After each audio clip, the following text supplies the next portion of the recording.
Greetings, adventurers, and welcome to Double Advantage, a D&D podcast where half of us have no idea what's going on at any given moment. It's complete and utter chaos, but guess what? We love it. I am your Dungeon Master, John, and along with me, like always, are my beautiful friends, and let's go ahead and get them introduced, starting with the one and only Mr. Blazing Torchic. Hello everybody, my name is Blazing Torchic, and I play Malon Sakado, the male wood elf who is a rogue of the soul knife archetype. He can apparate knives, he can throw the knives, he does a bunch of cool things. He is one dexterous boy, and also very good at telling stories. Indeed he is. We figured that out relatively recently, so if you want to go ahead and check that out, go ahead and check out the last episode. It was a doozy and a half. All links will be in the description like always, so please go send the love. Up next, we got BryceKrispie. What's up, guys? BryceKrispie 94 here, and I play Volstagg the Forgotten, the half-orc druid. Circle of the Moon druid, so I'm always wild-shaping into different creatures, such as dire wolves, brown bears, even the occasional squirrel, depending on what needs. Yeah, so go ahead and check out all his wild-shaping shenanigans. Ooh, what a tongue twister. In the last couple episodes, just go check out just start at the beginning. It's fine, don't worry about it.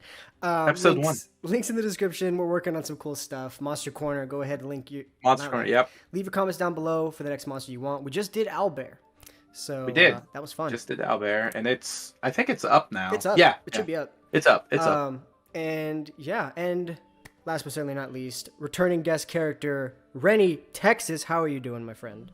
Oh, what's going on, guys? You got Renny here, and I am Chris Farley Amadeus, the human. Oh my god, crazy. He's fat as hell and he likes to party. That's all you need to know. Hey man, that's all that needs to be said. But there might be something within. Who knows? There might be more than meets the eye. Oh shit. Well, we're gonna have to wait and see how that plays out. Go ahead and send him some love. He twitches every month or so. Every year. Yeah, yearly Twitch stream. Go ahead and check out all his merch. He makes some good shit. I wish I was wearing the shirt right now that I have, but I'm not. Unfortunate. Mine's right here. Oh my god, there it is. It's hanging up, yep. We're testing out some stuff, guys, so, you can't see it there right now, but I'm currently wearing elf ears. It is Halloween, actually, the day we're recording this, so happy Halloween to those of you who like Halloween.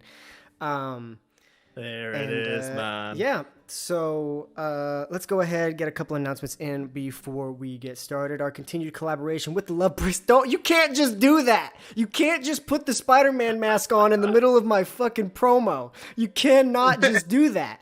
I feel like I have to include it in the video so people understand the context. Our continued collaboration with the lovebracelet.org.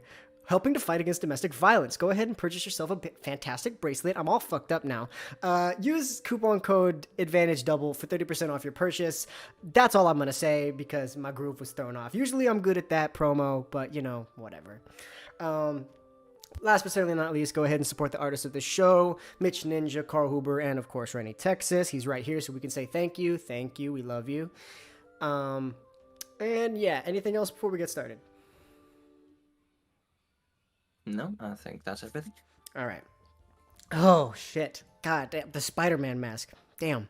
That got me good, I'm gonna be honest. In the last episode, our intrepid adventurers, known as the Lightbreakers, had to say goodbye to their beloved Araya Scald for the time being, and in return decided to seek out a new companion for their journeys onward into the Underdark, in order to find out the true meaning and past behind Sakado's powers.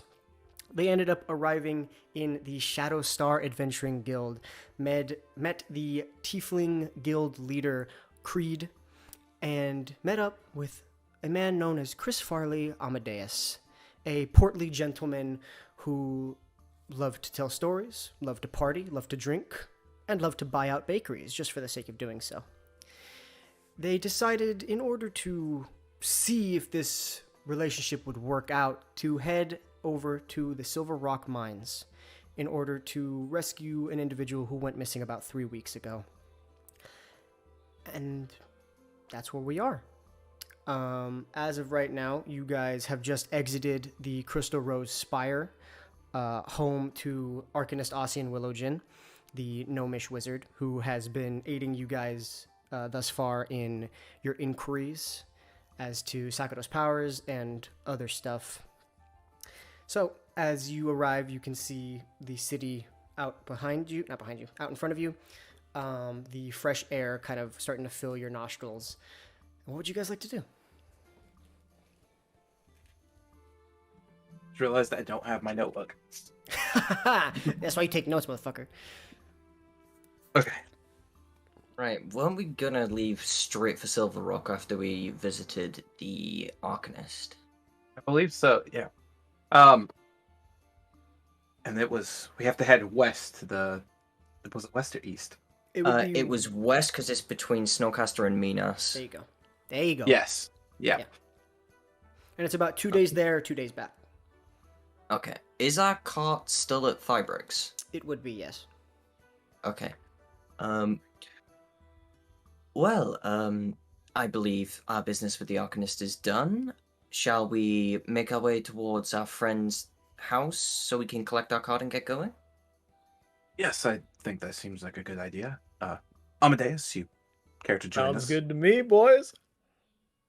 Let's go. Sounds like you're always in a good mood. That I am. Well, Alright. let's get going then. So, not swiftly, but at a quick pace, you guys begin to make your way down towards the rest of the city and eventually get to Thybrick Marble Might's home, where your cart and horses are hitched in the backyard. You have been feeding the horses. It's not like, you've been neglecting them. It's just not every day needs to be mentioned that you're feeding the horses. And I believe They've been starved for 10 episodes now. Yes, they're dead, actually, fun fact. No. No, Dodger. Cheese and Dodger are just fine.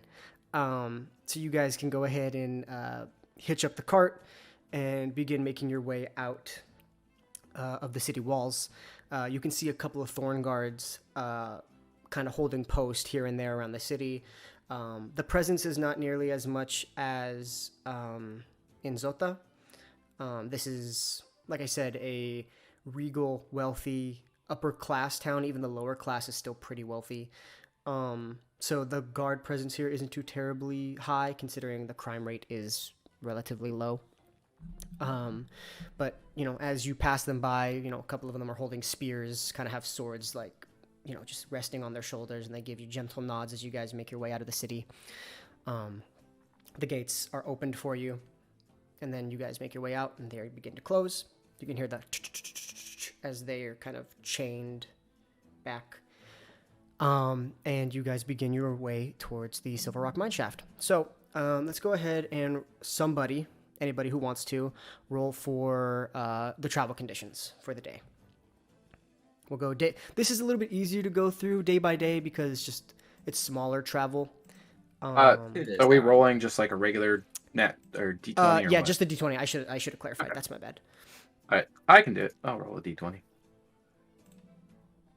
Let's see how today's gonna go. 6. 6. Ooh. Okay. Alrighty. So, the day started off relatively warm. There were a couple of clouds in the sky. It wasn't too... nothing looked like it was going to storm or anything like that. But eventually, as you begin to make a couple of hours in towards your destination, the cloud cover does get a lot heavier.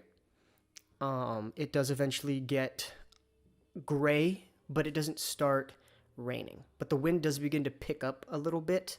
Nothing impedes your travel. It's just, it seems that there is a possibility for a storm, or maybe just something quick passing through. You can't really tell at this point.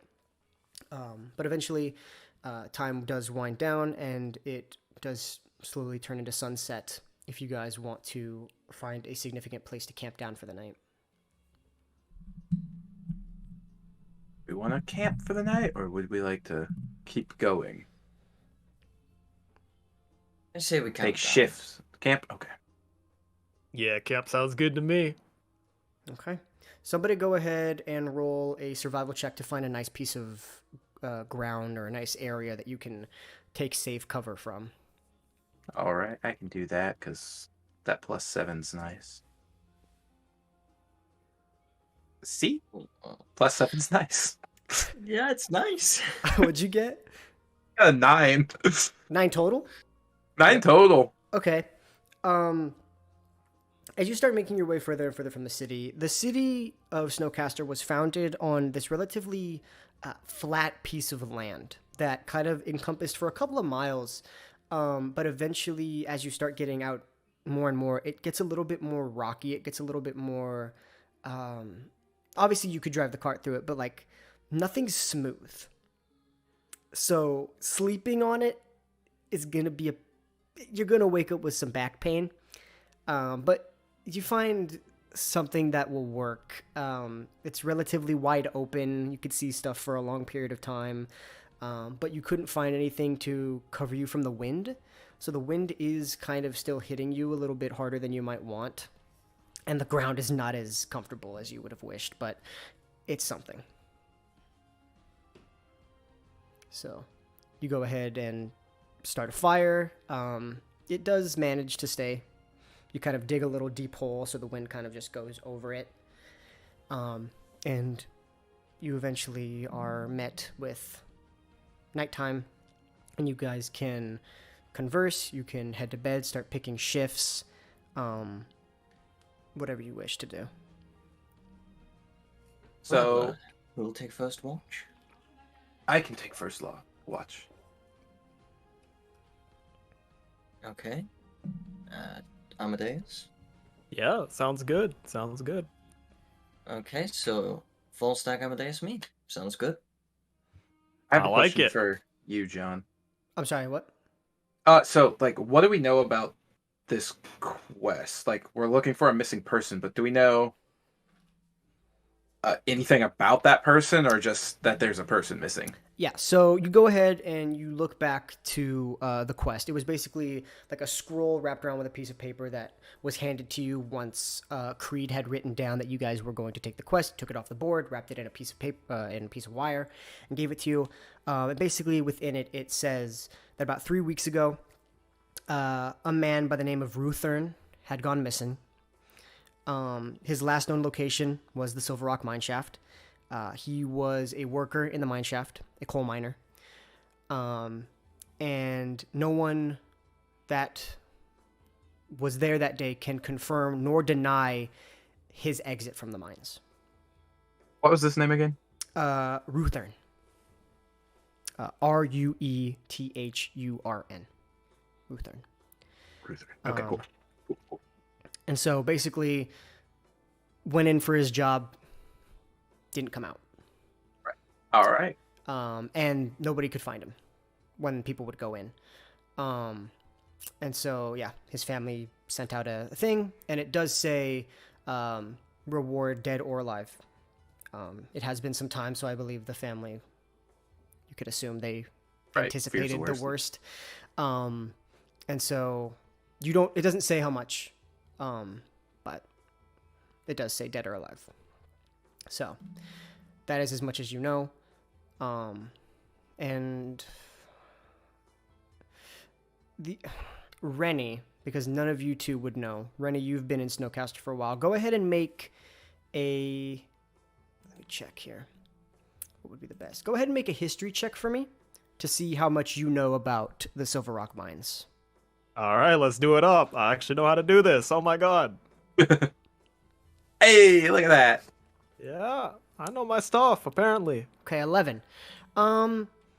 You've heard of the Silverrock mines. You know that it is a strictly coal production mine. All right. There's no gems that are mined out of it. There's no like raw ore material like for blacksmithing, iron, copper, stuff like that. It's purely for coal. It has been in use for the last 35 years. And realistically, that's all you know. All right. But that's more than the other two know.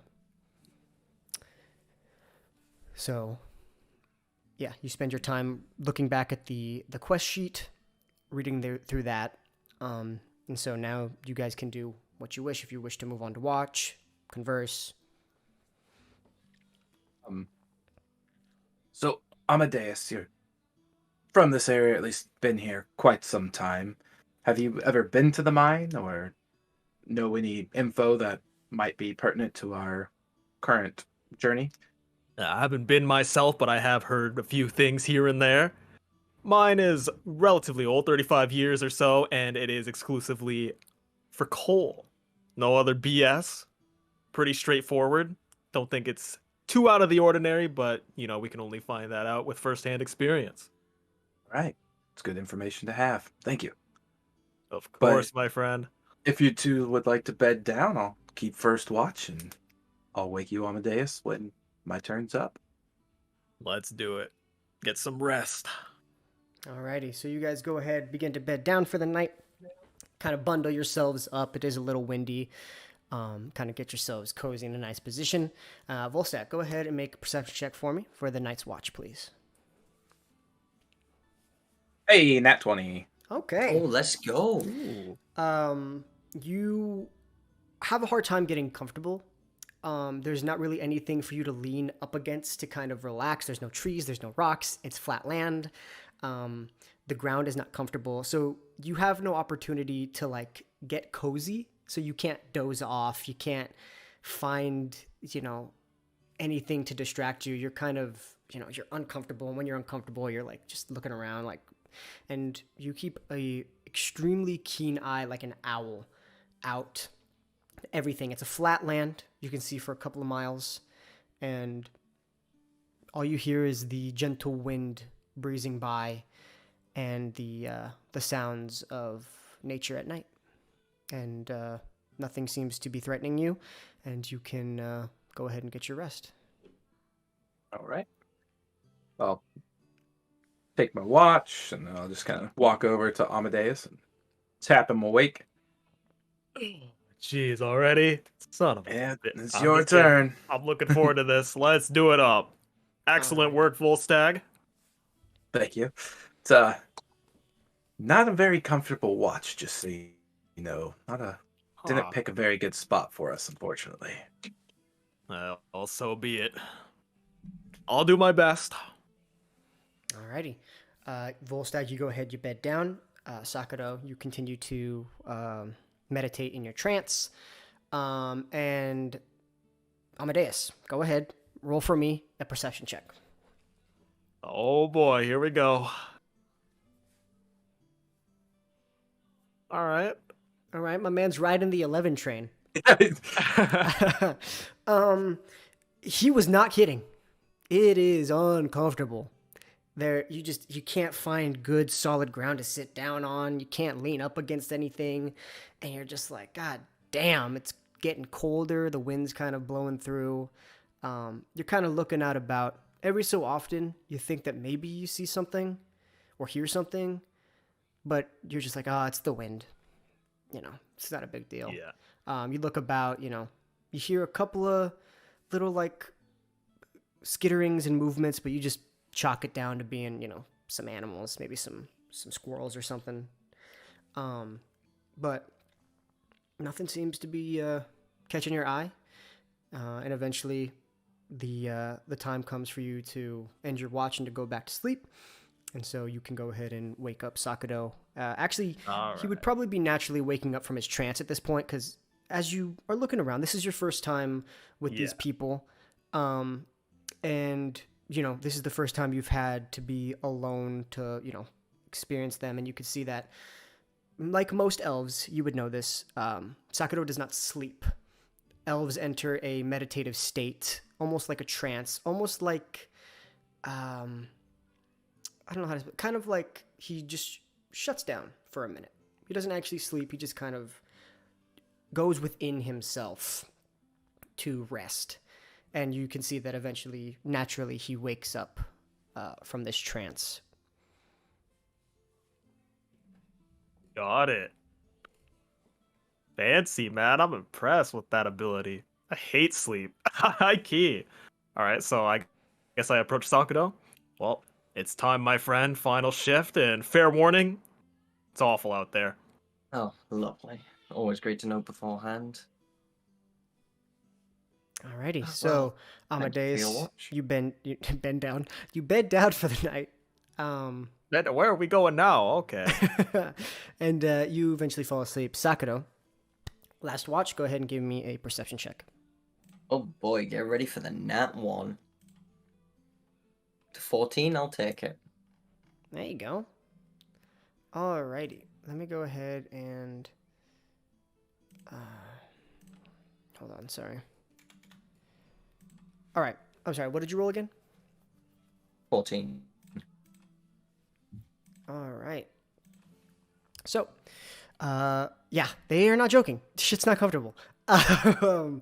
You're not used to this. Volstag's usually capable of finding you guys good land to sleep on. This is the first time he's actually missed in quite some time. I even think this is probably the only time he's missed since you've met him.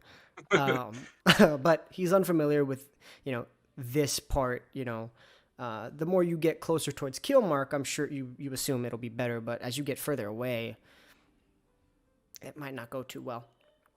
But eventually, your watch, uneventful, comes to a close. The sun does begin to rise, and so you can wake your friends up for the day. Yep, I'll just go over to both of them, check them awake. Just, time to go. Excellent. Alrighty. So, with that, you guys go ahead and start getting back onto the path, start making your way once again. And so you can go ahead and make another roll, whoever wants to, a d20 to see how the day travels. As you wake up, it is still cloudy. It's still a little breezy. But you can go ahead and designate who you wish to do that. I can take the roll. Yeah, you take the roll. My rolls haven't been great. Well, I guess I did get in that 20, but... Yeah. Oh, so close to that 20, but 14. Okay. You can see that eventually, a couple hours in, about 3 hours into your travels, it does begin to softly drizzle. The wind dies down a little bit, but you can see that it does lightly begin to rain. It's not, pounding down and, it feels like ice shards hitting your skin. It's very gentle. And, the clouds do get a little darker. But after about another hour or so of travel, you do start to see signs of, mining stuff. You can see, as you get closer, the ground's kind of got these black stains, like things were hauling chunks of coal through and from this road. You eventually start seeing different mining equipment like mine carts, pickaxes, and eventually you see kind of over to the side this kind of ramshackle building that has no door currently, that you presume to be the entrance to the mines.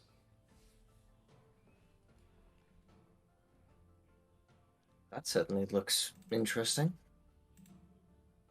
Oh. I guess we should check it out, see if we can see any clues of anybody perhaps leaving in the last couple of days. Yeah, seems like a good idea. Okay. So you go ahead, you make your way up.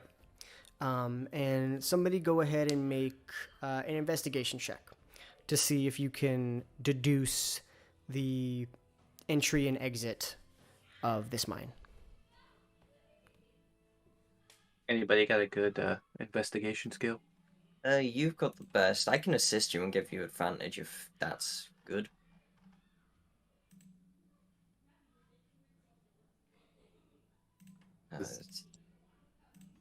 Yeah, that works for me. Does that work for our DM? Yeah. Okay. No, you're good. Nice. So I can roll with advantage? Yeah, of course. Okay. Nice. Rolling. Wow. Ooh, an 8. Oh boy. Oh, yikes. Okay. Let me go ahead and see here. So, Does my passive investigation help at all? Because I do have a 17 for that. what is your passive? 17 for passive investigation. Okay. That would come in handy. So you go ahead and you actively start looking, and as you're digging and kind of looking through, kind of peering, trying to see if there's any footprints, stuff like that, you can't really tell. And you turn around to go look back and report to your friends. But as you turn around, out of the corner of your eye, you can see that on the frame of the door, there appears to be fingerprints, like from the inside, like grabbing, trying to leave. It looks like the fingerprints are on the front of the door going this way, trying to pull something forward, and it is these black fingerprints. Maybe something had touched coal, trying to pull in. You deduce trying to leave. Hey, you guys take a look at these fingerprints here. They almost look as if someone reached out to grab and then was yanked backward. That's no good. Yes, I agree. That's definitely not good. Well, just everybody be on your guard when we go in here. And I'm gonna go ahead and cast Pass Without a Trace on all of us. Okay, awesome. Is it dark where we're going? There does not appear to be any light. Ah, okay. We are going to have to provide some sort of light source, because... Two of us have dark vision. Yeah, but, like, we can't have Amadeus with no sight. That's true. Oh yeah, because I forgot. Fucking humans, dude. I know, we suck, man. We're good. Oh man, that's funny. Okay, yeah. So, you guys have Pass Without a Trace. How do you guys want to proceed? Do you guys want to cast some light? Do you want to just go guns a-blazing? Let me look at something. I have a lantern, which, it can cast bright light in a 30-foot radius and dim light for an additional 30 feet. Once lit, 6 hours for 1 pint of oil, and I can reduce the light to dim light in a 5-foot radius if I want to, and vice versa. So we could use that for sight. Okay. No, it depends. I have 2 flasks of oil. I believe. So 1 flask would give us 6 hours.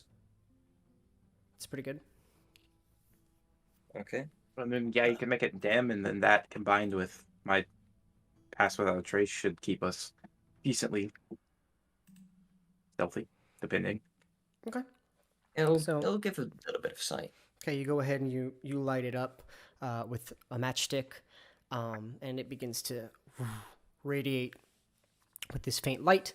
And you guys have Pass Without a Trace. So if you guys are going to be entering the mines and you're going to be stealthy, I would like everybody to make a stealth check, please. And once you roll, add 10 to it. Okay. 20. So 30. I got stealth of 30. Holy shit. I've never stealth that high. Okay, 30, 28. 4. I was almost on 11 too, man. Almost kept the streak going. All right, so that's 30, 28, and 14.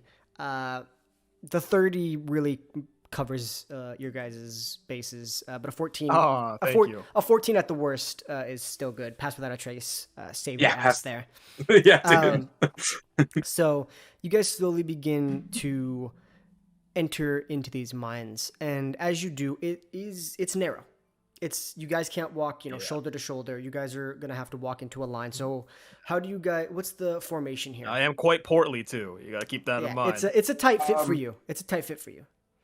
I would say since Sakado and I have night vision, one of us should be in front and one of us should be in back with Amadeus in the middle. Okay. And Amadeus holds the flask or the lantern. The lantern, yeah. So, Smart. do you want to take the lead, or do you want me to? Uh, I'm stealthed at 30 right now, so maybe if I take the lead, it might be a little. yeah, I'll take the back. Okay. Okay, so we got Volstagg, Amadeus, Sakura. Awesome. So Volstagg, you're beginning to lead the charge. It is a narrow cavern. Some mine shafts that you guys all know of are kind of held up by these wooden beams that go upwards and then against the roof to stop it from collapsing. The first thing you notice is that is absent. It doesn't seem to have any structural integrity.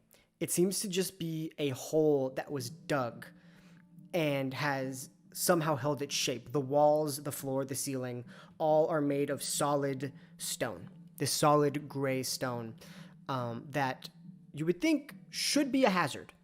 This does not seem safe. This does not seem regulated. But it is just this single small tunnel that begins to lead down, and you can see, make a perception check for me as you begin to walk through. I do have a passive perception of 19. I'm keeping that in mind. Okay. Promise. Oh, that's a natural 1. Okay. Oh, Nice. So you're currently your primary focus is stealthing. This is the stealthiest you have ever been. You're not actively looking for a single thing. But here and there you get these glances. Here and there, one, you feel a faint... You guys are in the tunnel, but you can still feel a faint wind across your neck.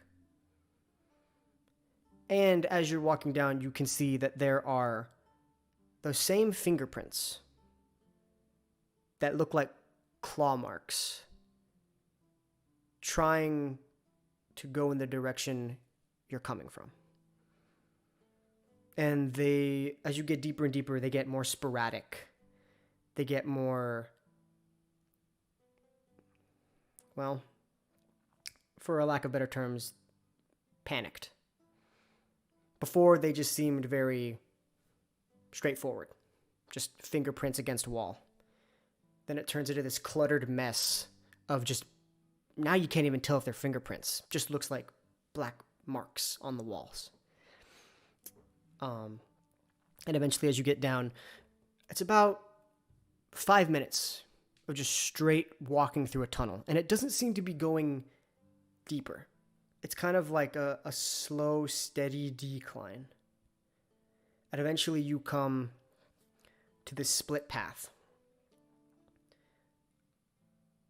And at the front of it, stop smiling at me. At the front of it, there is a mine cart, and the tunnel split off into 2 mine rails that the cart can travel through. On the left side, it just looks like it continues forward. You can't really tell. Eventually, it gets dark. On the other side, it's boarded up with these wooden boards, just from bottom to top. The rails go underneath, but everything else is blocked. So looking at the blocked tunnel, it doesn't look like anything has come through there or At a first under there, around there. At a first glance, no. Okay. And I kind of go over and inspect that a little more. Okay.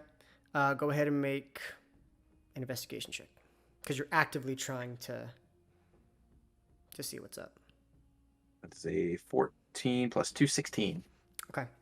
You go ahead and you're looking at it, and you, being a nomad, someone who grew up on the land, building, refurbishing, refining, you can tell that this wood was put here recently.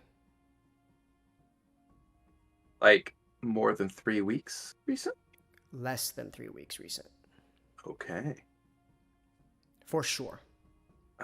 You can deduce that these were put up probably a few days ago.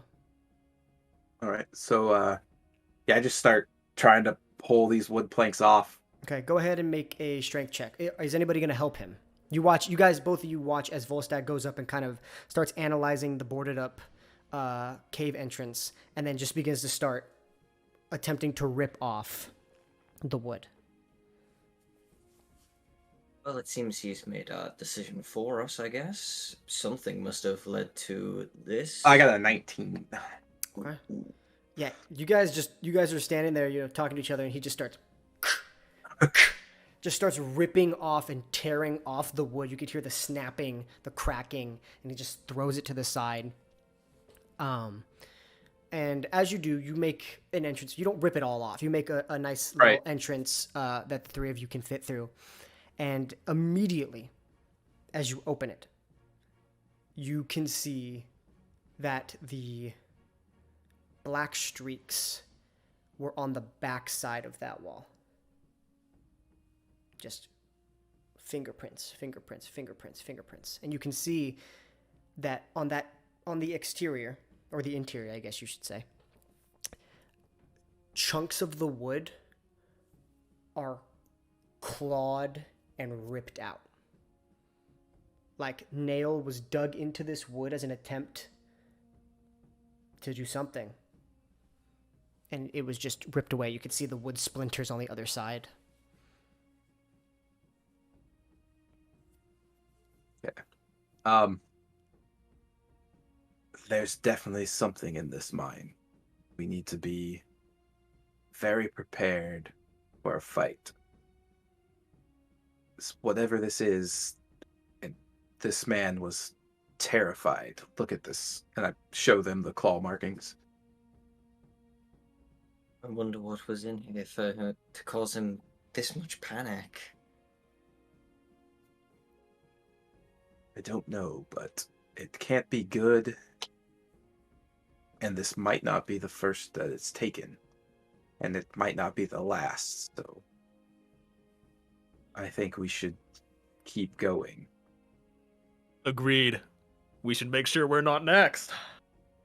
Yes. Alrighty. So, do you guys begin to make your way deeper into this offshoot? Yeah, I guess so.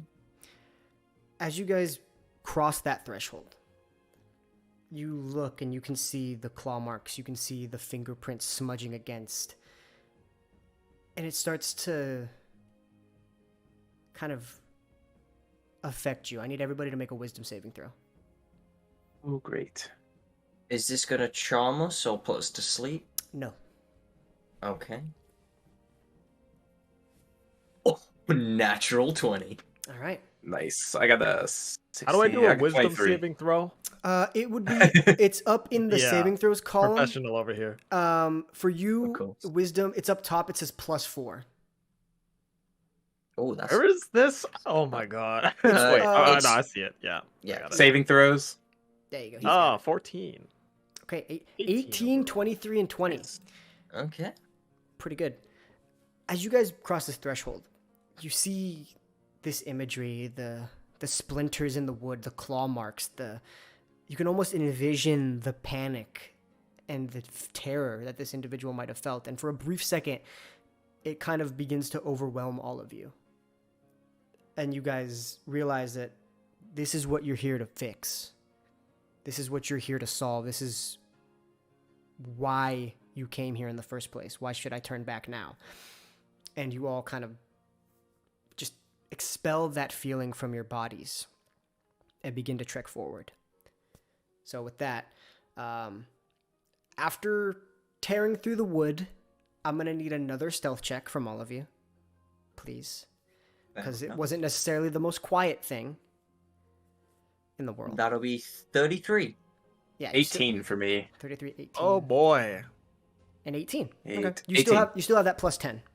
Yeah. Oh, excellent. When you guys first entered, you watched as Volstagg kind of held on to the bear totem on his chest and, spoke a couple of words in a language that you do not understand.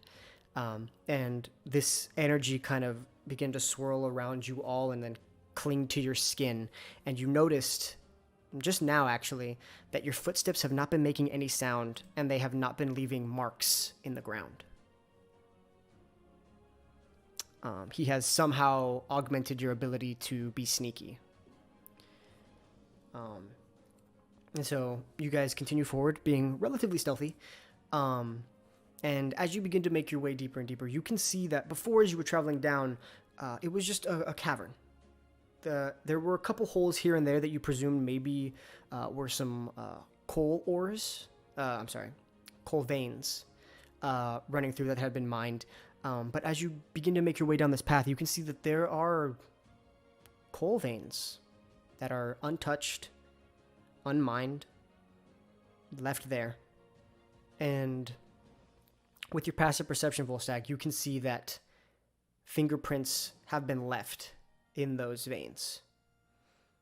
And piecing it together, you realize that at this point is where the fingers had collected all of the coal residue to leave the traces on the walls. And eventually, you make your way into this wider cavern. Not necessarily a tunnel anymore. It opens up, and you guys are now able to finally stop being in a row. You guys can actually spread out a little bit. The claustrophobia has finally lifted a little bit from your chest, because before it was... I can stop sucking in this gut. Oh my god. Yeah, exactly. Let it all out. And you go ahead and you finally enter this cavern. And so with that, let me go ahead and give you a little visual so you can understand what's going on. This is going to screw up the test that we've been doing here, probably, because I'm going to have to share my screen. You are both very frozen because I minimized the tab. So I think it actually happens no matter what we do. No, I'm moving for me. Bryce isn't. I'm not. I look very pissed off. Oh, I'm gone. He's back. I'm back. I fixed it. Okay. Yeah, so sharing my screen right now might screw up what we've just been working on, but I'll fix that later. It's not going to come into play for a while. Right. So yeah, as you guys walk in, let me go ahead and give you a visual. The lantern is kind of reflecting off the cavern walls in this instance, and so Amadeus, you can only see so far, but the two of you, how many feet of dark vision do you guys have? 60. Yeah, you guys can see the entire chamber. Okay. It's it's gray, and everything is a shade of gray, but it All right. So here we go. We now have this cave here.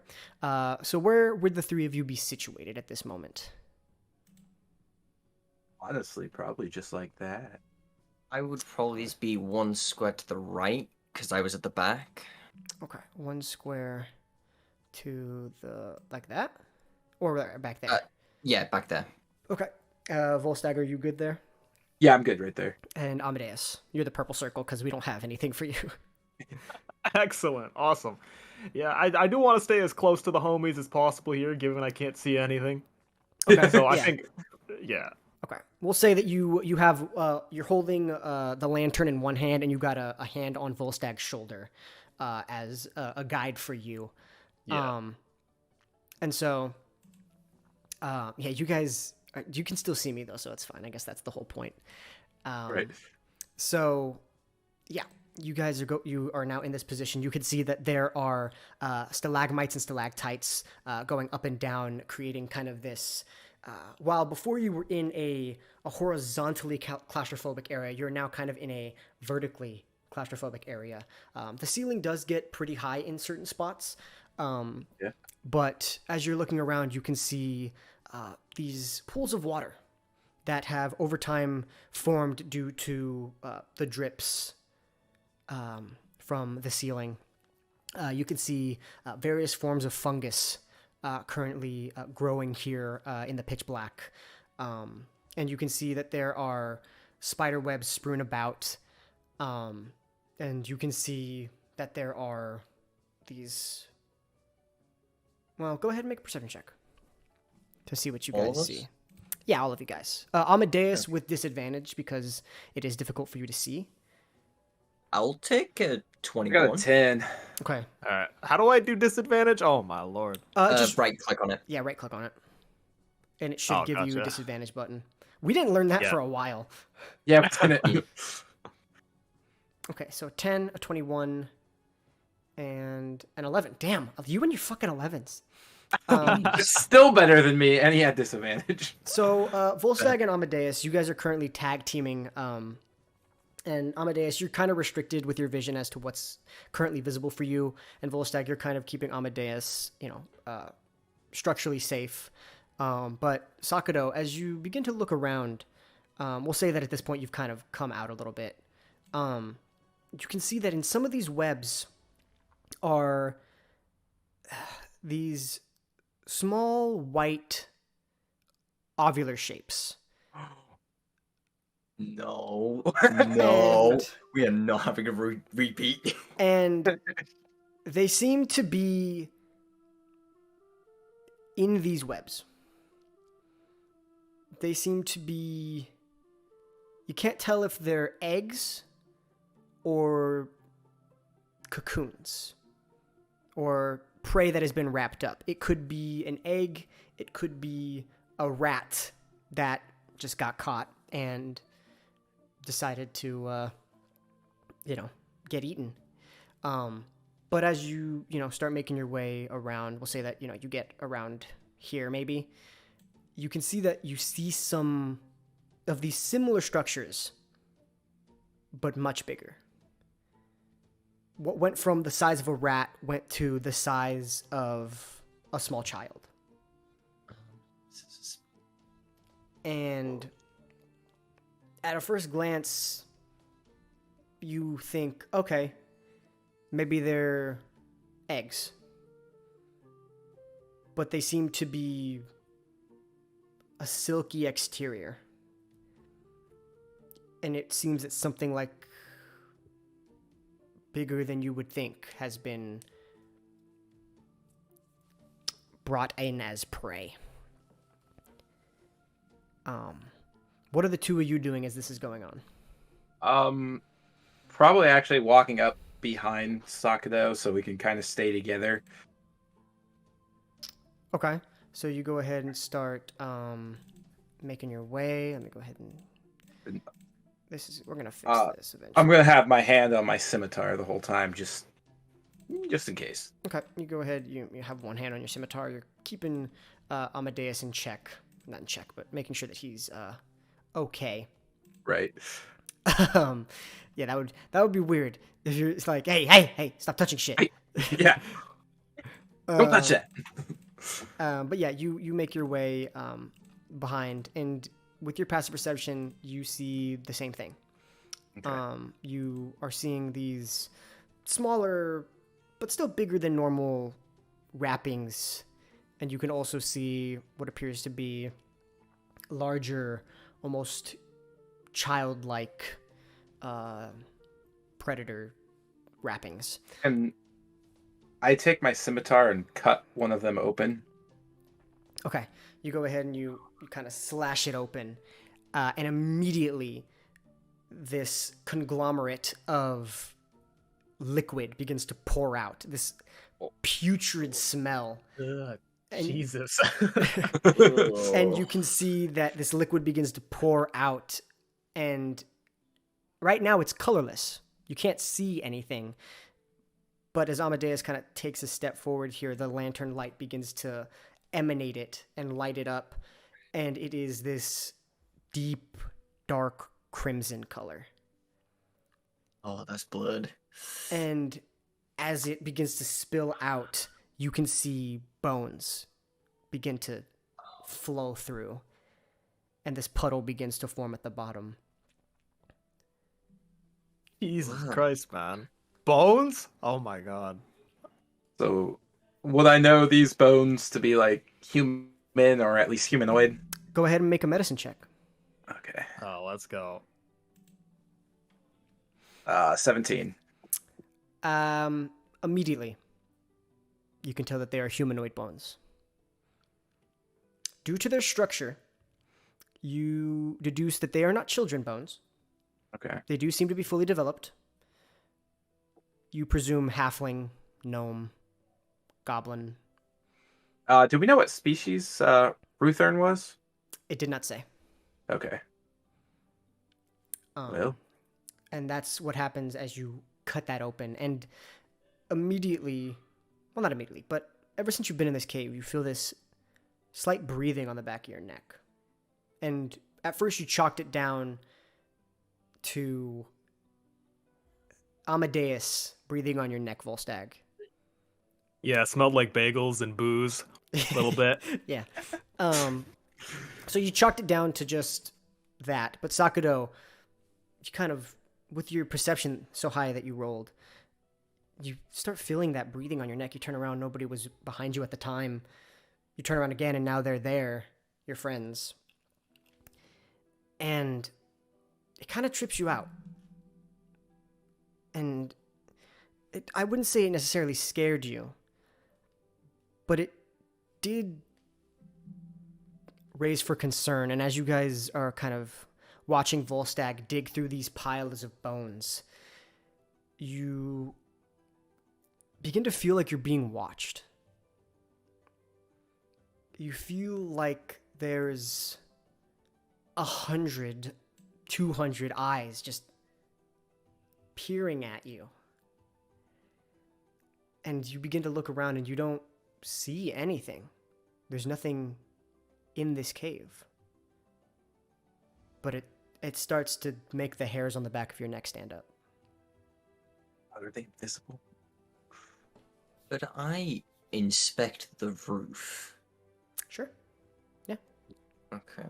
Go ahead and would make this be a... perception or investigation? I mean, in theory, you can't technically investigate the roof without going there, so I would say it'd be a very intent perception check. Okay.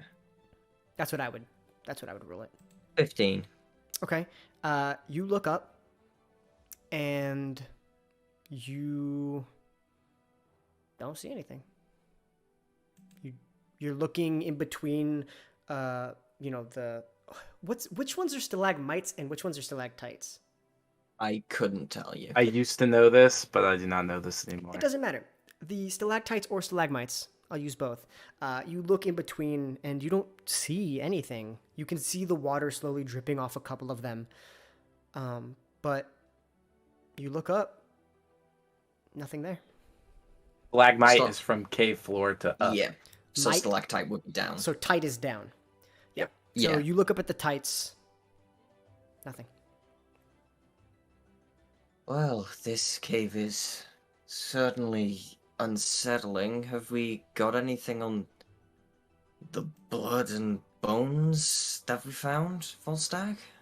They're humanoid, but I don't know if they're him for certain or not. About how many cocoons that could be human size are there? You take a glance and over, up here to your right, there seems to be 2 more. Okay. Fuck it. I'm gonna go over there and slash those 2 open. Okay, you go ahead. You come up this way. You slash the first one open, and it appears to just be already skeletonized. Okay. So it's been there for a while. It seems as if that the liquid has been drained, and that you can deduce that it has been here for quite some time. Okay. And the second one you cut open, and immediately the same gut-wrenching situation. A lighter liquid, more blood-colored, mixed with some other precarious liquids, begin to pour out. And once again, you can see bones within. And inside, just kind of... Amadeus, do you come with Volstagg or do you stay with Sakudo? I think I'm going to go with Volstagg on this one. Okay, you go ahead and stand right here. And as he kind of approaches right next to you, Volstagg, after you've cut open, from the interior of this cocoon, you can see something reflecting against the light. Poke at it with my sword. All right, you poke at it and it goes ting, like metal on metal. Okay. I don't want to touch it because I don't know what that liquid is and if it hurt me, so I guess I'll bend down and look at it and try and piece together what exactly it is. Okay. Make an investigation check. Obviously, I'm not going to make you, go through the liquid. You're just kind of poking and trying to cut 21. off. After some time, you discovered that it looks to be a pocket watch. Okay. Does it have like a chain on it then? If you begin to start cutting through it more, you eventually will see a chain attached. Okay. Can I kind of like hook the chain on the end of my sword and pull the pocket watch up, and then just kind of spin it over to Amadeus? Go ahead and make a dexterity check. Yeah, of course. Give it to me. That's cool. See, you're basically playing a really fucked up game of Operation right now. Yeah. So Don't touch the what am I making? signs. A dexterity check? yeah. Oh shit, that's up here. That's a 10. Okay. All right. You go ahead and you kind of start picking it up slowly. As you begin to lift it up, it kind of hooks to the end of the sword, and some of the liquids begin to drip down and barely touch the tips of your hand as they drip down, and then you just kind of throw it onto the floor. It goes clattering. It lands right next to your foot, Amadeus. All right. And you have retrieved this silver pocket watch with a chain around it, and it is covered in this liquid. Do I But have any? Oh. I believe, actually, in this situation, Amadeus, your spell Prestidigitation will instantaneously clean an object. Oh, beautiful. I was gonna say, if that didn't work, I did have an idea. Yeah, so you can use that if you wish. All right, let's do it up. Okay, you go ahead and you hold out your hand towards it, kind of twist it in a clockwise motion, and you watch as all that liquid just begins to dry up. It almost looks as if it's burning away. It's beginning to steam, and it looks like the liquid itself is getting hot. And then clean. Perfect. I'll just scoop it up with my hand then. All right, you pick it up. You kind of hold it to your ear. Still ticking. Do I see any markings on it that might indicate who it belonged to or anything? You kind of open it. It's one that opens up. Okay. You open up and you can see that it is it currently has a painting of two halfling individuals, a man and a woman. And you see this curly-headed male halfling and this kind of a bob-like haircut on the female. And on the back, it says, I love you.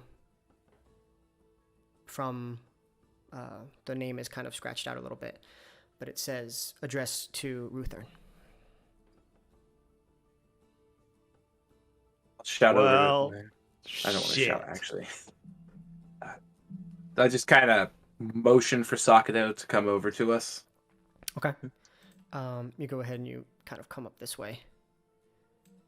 Hold out the watch to him and think I found our missing person. And then just kind of glance to the pile of bones and goop. Oh, well, that is unfortunate to meet an end in such gruesome manner.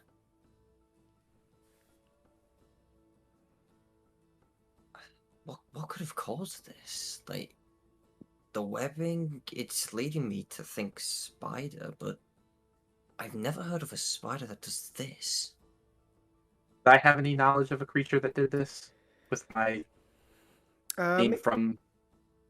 Make a history check. Alright.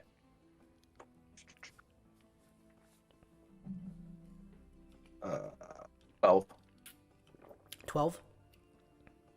Yeah. Unfortunately, you are kind of thinking to yourself, and nothing seems to be catching or filling your brain. You also think spiders, but you can't pin it to anything that you've ever read in any books, any stories that may have been told to you. it just seems like some poor fellow met his demise. Well, nothing comes to mind when I think of the spiders I know. So I guess we have this watch at least to return to their family, and hopefully knowing what happened could offer some sort of condolences to them. Yes, we should probably also alert people to stay away from the mines, because it's clear something is happening here. But the thing that bothers me is, if someone was dragged in, how was the wood put there? I was just thinking that as well. I feel like maybe some miners knew more than what they let on. Maybe. You do recall that they were boarded from the side you ripped them from. Mm-hmm. They were not boarded internally. But you guys now have this pocket watch. What do you guys wish to do?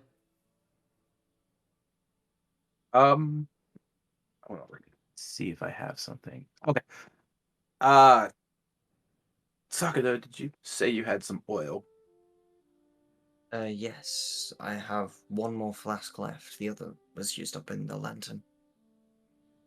Would you mind if we used it to give this man a proper burial? Yes, and I'm assuming we'll gather all the bones, or give all of them a burial? Yes, that'll work. So go over and try and move that one cocoon over to where these other two are and Okay. dump the oil on. Go ahead and dump some oil. There's also some other smaller cocoon-like structure substances there. You kind of just throw them all together. Kind of douse it in the oil, light a match, chuck it on there. You watch as it begins to burn and the liquid begins to bubble and boil. And it begins to kind of spiral up the webs. They kind of ignite like firework strings. Just and they begin to engulf the bone and liquid-ridden sacks. And as they begin to approach these other sacks at the top, they begin to curl and burn, and you begin to hear this shrieking. And you can watch as what was inside of these sacks were not other prey, but babies. Ah, good. And they begin to... You can see the legs like starting to twitch, and the creatures themselves inside are twitching and shrieking in this loud pain. It's almost piercing into your ears. And eventually goes silent. You can see these lifeless, almost cooked baby spiders. Pretty big. About that big. Okay. Babies are that big? Kind of just dead. Not moving. Lifeless. Burnt. Coal black. Like many of the other things in here. And you guys are all currently huddled around watching it go up in flames. And as it's burning and the fire begins to die down, you can see your guys' Oh, did my screen stop sharing? Yeah. Shit, it's fine. As you guys are looking at the fire, you guys can see your shadow projected up against the wall as the flames begin to go. And as you're looking in kind of this saddened state of the loss of life, you can see two bigger things appear behind you. Ah, shit. Shadows. No. And you turn around and you can see these gigantic blue and white spiders currently dangling from the ceiling by a single thread. Who would have thought, man? That Spider-Man mask was foreshadowing this whole time. And Wait a minute, I didn't even think of... and you about see that. you see them there in front of you. And like that, they disappear. There it is, man. So let's roll some initiative, baby. Oh my Disappeared? You watched as in a blink. Oh, Gone. God. God. Oh, 13, Classic. that was one off a natural 20. 10. All right. Initiative? Oh my god. So- Okay, yeah. Oh, thank God for Control F, man. Let me go 16. ahead and let me get some initiative rolling here. Oh damn! I'm not moving first. That's right. All I'm right. moving last. That's normal. All right, so let me go ahead and get what did we have for initiative here for you guys? Sakado had 13, Amadeus had 16, and I had 10. Okay, so it's gonna be Amadeus, Sakado, Volstagg. Yeah. Okay, hold on, let me fix that. All right, let me go ahead and do something here. Ooh, okay. Oh, there's two of them. What did you roll, Amadeus? 16. Okay. All right. So, Amadeus, you watch as the three of you turn around, and immediately you see these two creatures appear, and then in a flash, not even a flash, just in a, they're gone. What do you want to do? God, man, this is too much to comprehend, bro. What should I do? So they just showed up, like the blue and white spiders. They just showed up. They just showed up and then vanished. Holy shit, man! Wait, so they vanished as in like they just went away, or like they were there and then in an instant we can't see them? They were there. You blinked. Gone. No, I don't like this. Nah, man. Uh, They gotta still be around somewhere. I need to find out about this shit. Is there like some way? Is there some way you could find them? Yeah. Can I like pull up fucking console command, start cheating? No, unfortunately not. I think there might be a spell at higher levels that you could, but All right. no, you don't have anything like that just yet. Well, oh my god, what should I do? Damn, and I know this is a really tight place too. Yeah, you can definitely you can move if you wish. You're still holding the lantern, so you can see pretty well. Yeah, gotcha. This is tough, man. Looking through my spells right now. We get the battle map back. Oh yeah, Yeah. I'm sorry. I forgot that. I was just like, Yeah, my bad. All right, there you go. awesome. All right. Oh. Yeah. So, do you want to move? What do you want to do? You can Yeah, also I kind of want to just. you can do Yeah, this go thing ahead. called holding an action, which means you can say like, I'm going to hold my action and I'm going to wait until the spider appears, and once it appears, I will cast my spell, or I will do something. You can hold an action, basically postpone it until Oh, what you shit. want happens. I forgot to mention that. All right, let's do that, man. Let's do it up. Let's hold a vampiric touch. I remember that one being absolutely badass. So I want to fuck Okay. around. Okay, so that one is touch range, so you are anticipating that they're going to come up to you. Is that what you're assuming? Yeah, Okay. that's so what spiders do, man. are you going to move at all?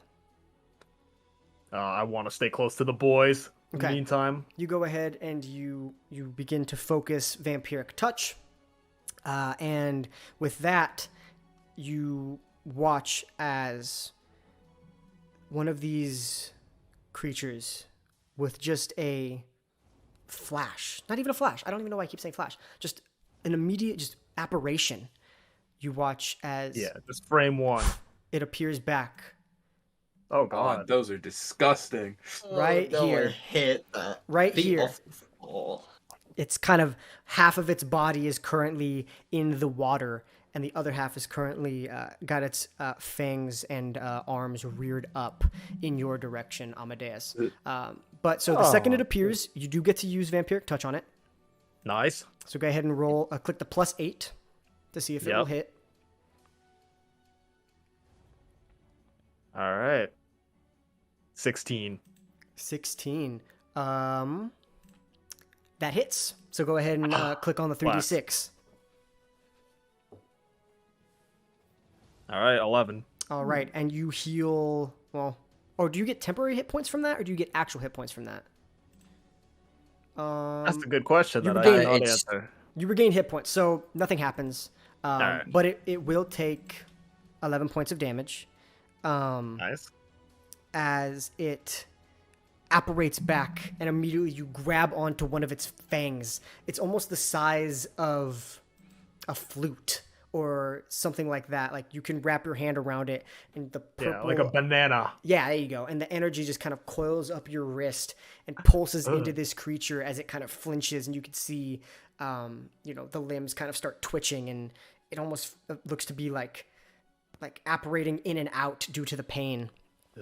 And you kind of pull your hand back. You feel as if what you have done was successful, and you pull your hand back and you watch as it kind of opens its mouth and takes its two fangs and tries to bite down into you. So Jesus. this is going to be a 13 to hit. Take your armor class, which is It's 14. Okay, so it tries to bite down into you, but it pierces into your armor, and your armor kind of stops anything from piercing in. It kind of hurts a little bit, but it doesn't actually make any contact, and it kind of rears back. And it looks at you, and kind of you can see its solid blue, almost crystalline-like eyes looking back at you. And that's going to go ahead and end that turn. Sakado, it is your turn. You watched as this gigantic spider kind of just apparated from thin air right in front of Amadeus. Well, I don't know where the other one is. I know where one of them is. So I'm just going to run, jump after both my daggers and try and stab this spider. Get rid of it ASAP. Okay, so you go ahead. You can't really... There's kind of a rock blocking it right here, like a stalagmite. So if you want, you can get right to the side of it, and you have perfect access to it. Okay, I'll go to the side of it. Does that class as flanking, or would I need to move it down? Flanking would have to be over on the the direct opposite side of it. Okay. He's So if- engaged, so I still get sneak attack, though, right? Yes, if you hit, you will get sneak attack, but you don't get advantage. Okay. That was about to land on it. 25 to hit with the first one. 25 will hit. You can go ahead and apply sneak attack damage to that as well. Okay, so that's 7, and then... Ooh. So 12 damage on the first one. Alrighty. Go ahead and kind of apparate your blade and stab into the kind of plump body, the thorax of this creature. And it kind of gushes a little bit with blood as your knife enters. Oh no, that's not true. You just kind of hit it, and it begins to squeal in pain, once again kind of shifting in and out of its space. And so you go ahead and you can make your second attack on it.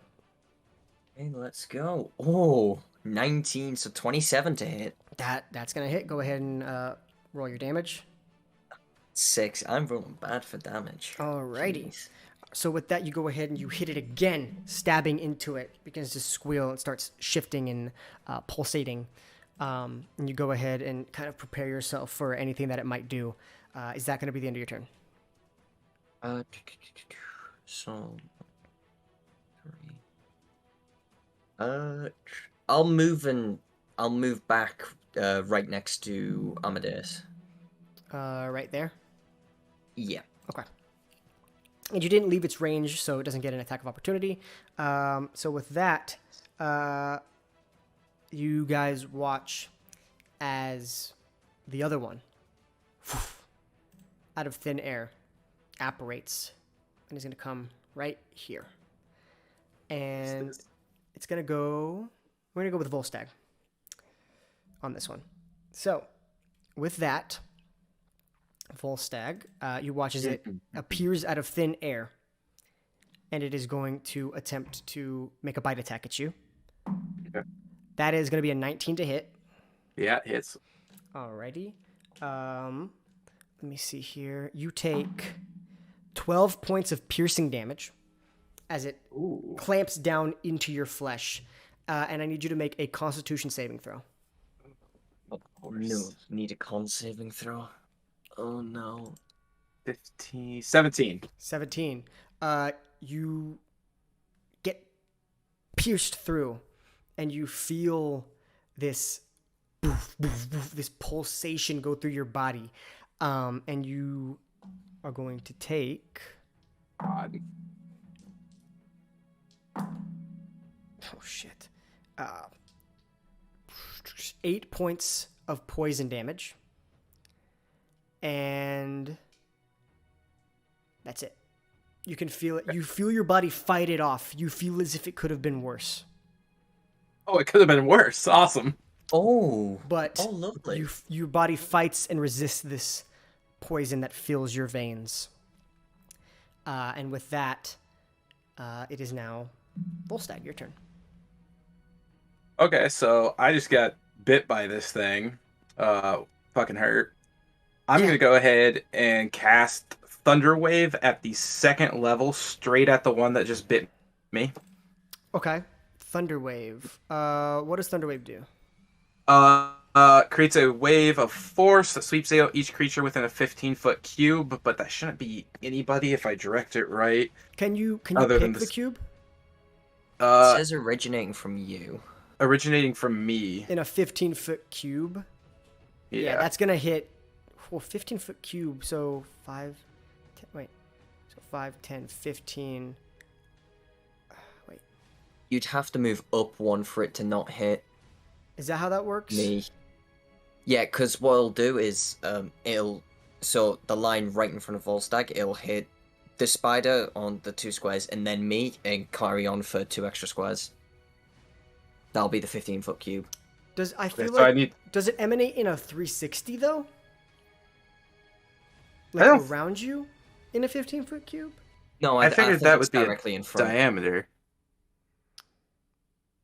Yeah, because that'll be diameter. I would just say in front. Okay. Yeah, sure. So you go ahead, you move up 1.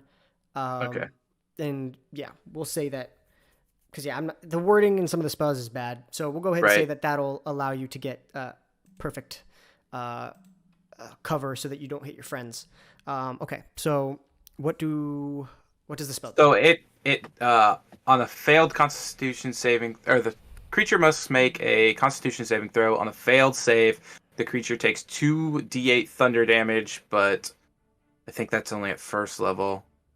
It should show you what it would do. Yeah, if you, at 2nd, so it'll take 3d8 if I cast it at the 2nd level, which I am. Constitution saving throw. Yeah, And is pushed. that's What? That's a 4. You're good. Okay, Oh. so it fails. So it actually gets pushed 10 feet away from me as well. Ooh, awesome. Okay. So 5, 10. You go ahead and you kind of hold your hands out and kind of push through, and this concussive blast just woof, rocks him and kind of shunts him forward. You can see the claws gripping into, not the claws, but the legs gripping into the rock, leaving these little marks. How much damage does it Also- take? I haven't rolled yet, but it's thunder damage. I don't know if that matters.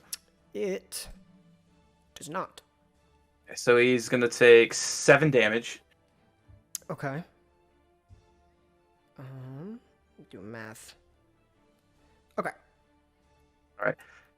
And then I am going to go ahead and bonus action Wild Shape Alrighty.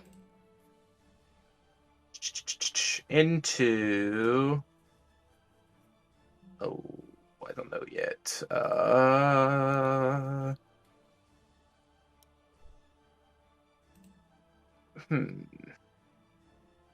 Let's go into Bear Stag. Bear stag. So I'm going to go... Yep. Is brown bear. Is bear stag is large, right? Bear Stag is a large beast, yes. All right. I just want to make sure so I can scale it properly. Bada bing, bada boom. You are now the same size as these spiders. So these spiders are as big as bears. I just kind of let out a roar just to show that I'm pissed off. Alrighty. Is that going to end your turn? Yes, that ends my turn. Amadeus, you're up. Yeah, I also want to let out a roar to show them I'm pissed off. I like it. I like it. I love it. Hell yeah. So I want to keep on the offense. I want to mess around with all these cool spells I got. I want to use Eldritch Blast, man. There Alrighty. we go. So Eldritch Blast. Unfortunately, with Eldritch Blast, because it's a spell and it's not a touch spell, because you are right up against the creature, you technically have disadvantage, but you could move away from the creature so that you're far enough away to cast the spell. Yeah, that might be the move. Okay, so you can go Will they ahead get an and attack of opportunity? it will. So it gets to attack you as you leave. But Damn. you have a pretty good AC and you have a lot of hit points, but that's up to you, whatever you want to do. But if you stay, your spell attacks that are not specifically touch will have disadvantage. Yeah. I'm also tempted to just use the hand axe, keep it clean, but I wanna use those hand axes for something else. Yeah, gotta keep those nice and safe for the time being. So yeah, I'll move back. All right, you go ahead and you Let move this back. fucker get a hit in. Make backspace right there. He's going to use his reaction to make a bite attack on you. And that's going to be, it's going to be a 17 to hit. So you're going to take, Ow. Fuck. you take 9 points of piercing damage as it bites into you. And then you go ahead and you feel this, pulsing in your bloodstream. And I need you to make a Constitution saving throw. All right. Nice. 13. All right. You feel it pulsate through you. It still hurts, but it definitely could have been a lot worse. So you take 7 points of poison damage as it flows through your bloodstream. But it is your turn. You do now have the chance to cast your Eldritch Blast, and because you are 5th level, the spell creates more than 1 beam when you reach higher level, 2 beams at 5th level. So you go ahead and you cast out 2 Eldritch Blasts. Oh, beautiful. So go ahead and roll. So you basically you're attacking twice. All right. So you'll click the D8, see if the first one hits. 13. That's 21. Yep, that's going to hit. And then go ahead and click again the 8 to see if the second one will hit. All right.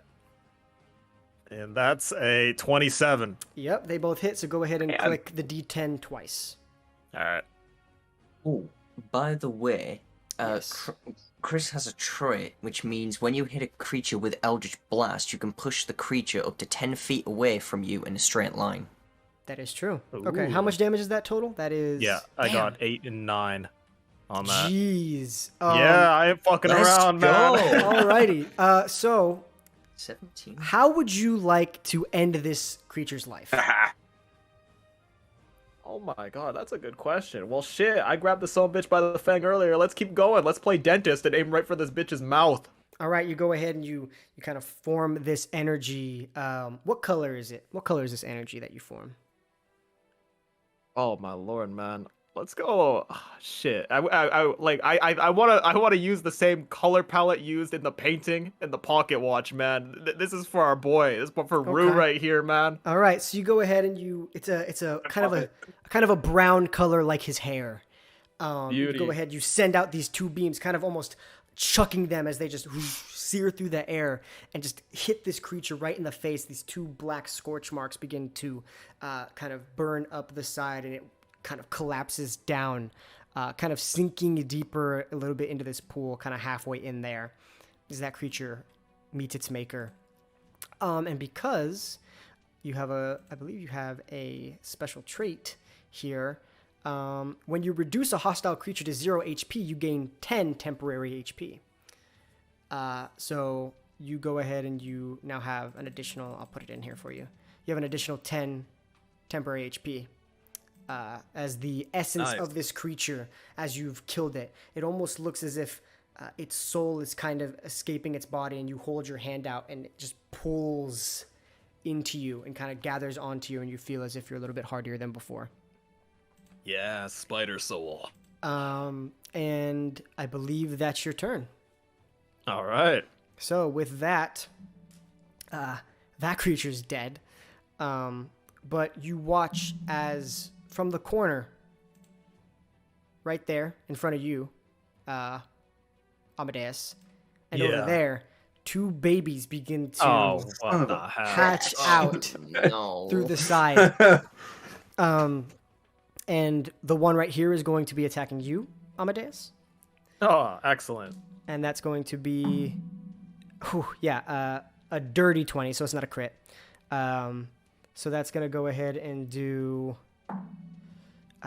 5 points of piercing damage, as well as make a Constitution saving throw for me, please.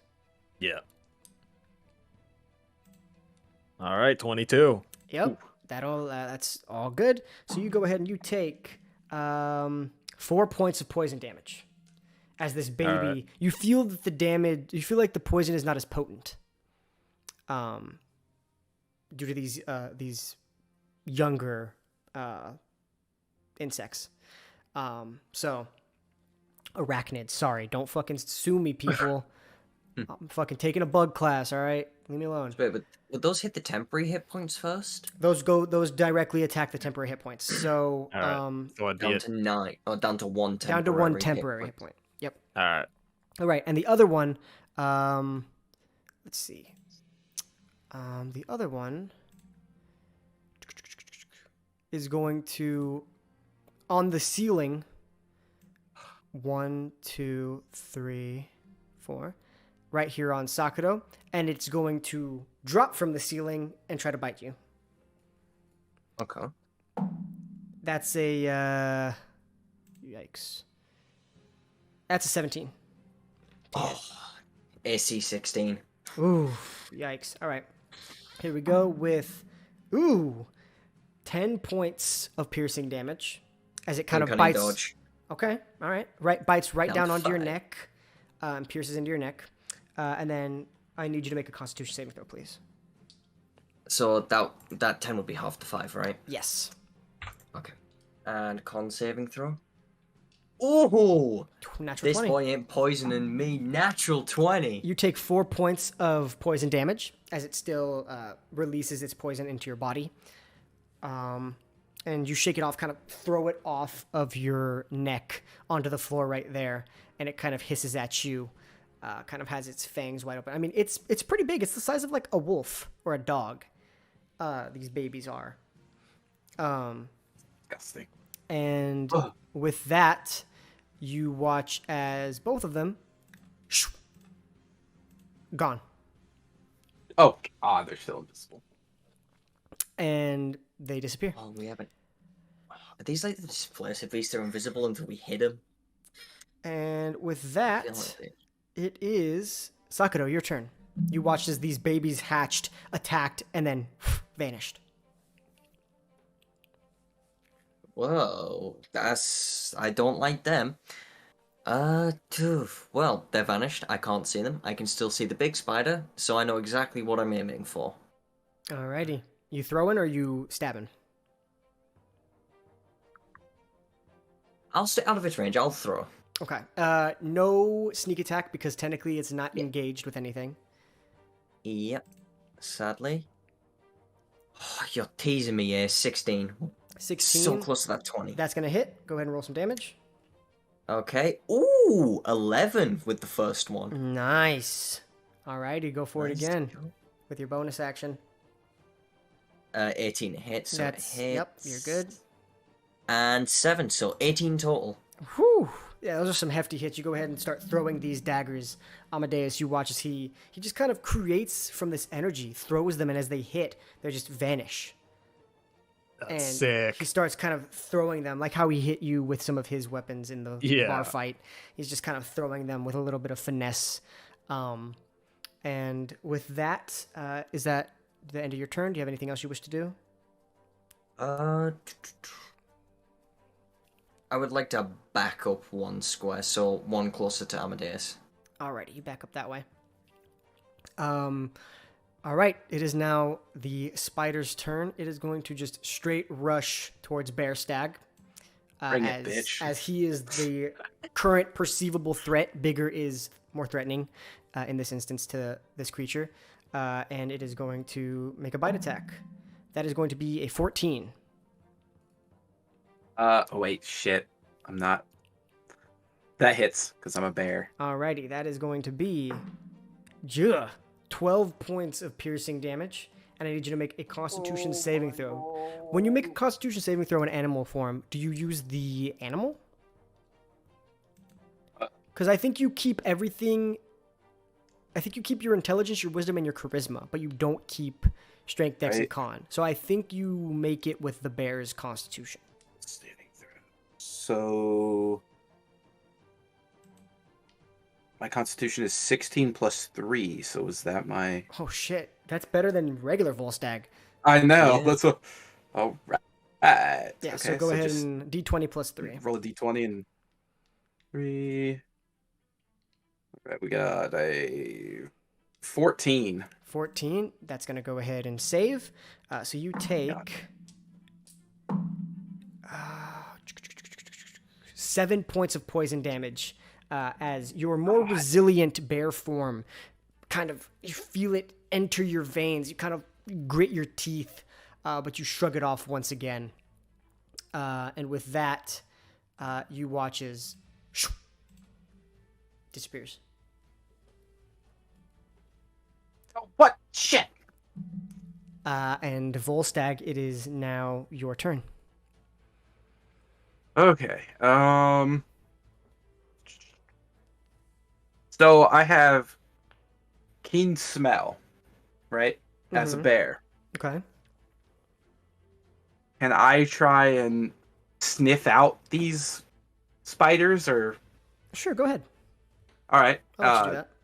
Would that be a perception check? I'm hoping. Yes. Okay, so I get advantage because I have the keen smell, Yep, go for it. and so I use my roll. 16. You begin to smell around, and you don't sense them in the room. Yeah. All right.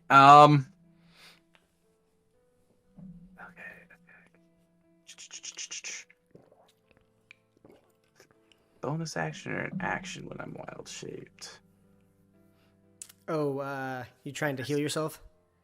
Yeah. Yeah. I want to say it's a bonus action.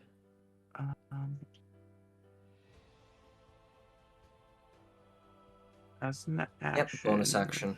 Okay, cool. Alrighty. Redeem 1d8 of HP. I'm gonna go ahead and use a second level slot for that, Alrighty. so I can get 2d8 back. Nice. Lovely. Now, if I use a bonus action, can I still hold my actual action? Technically, sniffing would have been an action. Okay. All right, yeah, then I'll just use my bonus action to heal up. Okay. 8 is 8 damage. Got my poison damage back. Okay. Sweet. And is that the end of your turn? Yes. Alrighty. Amadeus. There are currently no visible foes on the battlefield. Here What do you we wish go. to do? I think I'm gonna do what I opened the fight with and hold action. That's what it was, right? Yep, hold action. Yep. All right. Yeah, and I think I'm a little low, so I'm gonna need to do a vampiric touch once again. All right, and I believe this is going to be your last spell slot. All right, sounds good. You still got Eldritch Blast at your disposal. All right, you go ahead, you hold. And with that, you watch as the two creatures once again pop back up. This one has now appeared behind you, Amadeus. Oh my god. It doesn't matter. You turn around. It's now it's sweet. behind you. And this one has appeared up here towards you, okay. towards the other side of Bear Stag. So this one immediately takes vampiric touch damage. So you can go ahead and roll the 8 to see if you hit. All right. So 27. That's gonna hit. Go ahead and roll your 3d8 damage, or 3d6, I believe it is. Yeah, that's 14. 14. These things are pretty weak. How do you want to kill this creature? That's a good question, man. Let's see. I'm trying to think. You gotta remember, it's just a baby, so I don't want to go too crazy. Yeah, fuck Drain the it. life out of it. It's a spider. Shit, yeah. This is a spider, right? It's gotta have Yeah. a lot of eyes, right? Yeah, I'm gonna pick this yeah. sumbitch up by the head and just start popping them one by one like it's bubble wrap. Oh, you grab it by the face, and the energy just pierces through, and it pulsates the veins, and it just pops. The eyes begin to explode like little boba balls. And you Love watch it. as they fall, and they Beautiful. have died. So that is your action restored, and this one is going to once again attack Volstagg. That is a 14 to hit. That does hit. You take 7 points of piercing damage, as well as make a Constitution saving throw for me, please.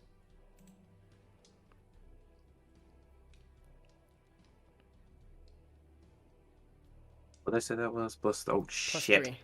Ooh. 11. You just pass. Oh. So you It will could still probably kill me. you'll take 4 points of damage. Okay. And with that, that ends its turn, which leads it directly into Sakato's turn. Okay, right. Is there any chance I'm able to squeeze through past Amadeus? Yes, you can walk through I was gonna say I thought we could. allies territory. Oh, okay. Okay, I didn't know we So could. yeah, you can totally get. Like, Also, I'm big enough. You can ride on top of me. Just throwing that out there. That's technically What? true. Oh He's a my bear, goodness. so you could ride him. Okay, I'll get diagonally up one. Yep, right to it, Alrighty. and And I'll go to town. you do get I sneak get attack it. if you hit. Yep, no advantage though. Unfortunately, no advantage. No. Oh, come on, I'm getting so close to that nat 20. I feel it coming. 26 to hit. All right, go ahead and roll damage with sneak attack. Oh. 16 damage for the first one. Yeah. How do you want to kill this spider? Oh, I run over, I apparate the knife, and still carrying the momentum, I just, like, stab it in and send it flying. Alrighty. And you watch as it just kind of hits the end of the wall here and kind of collapses, kind of the leg still like twitching, but it has perished. And you still have your bonus action, but there are currently no foes on the battlefield. I can't hold a bonus action, can I? Unfortunately, you cannot, no. Is there anything I can do?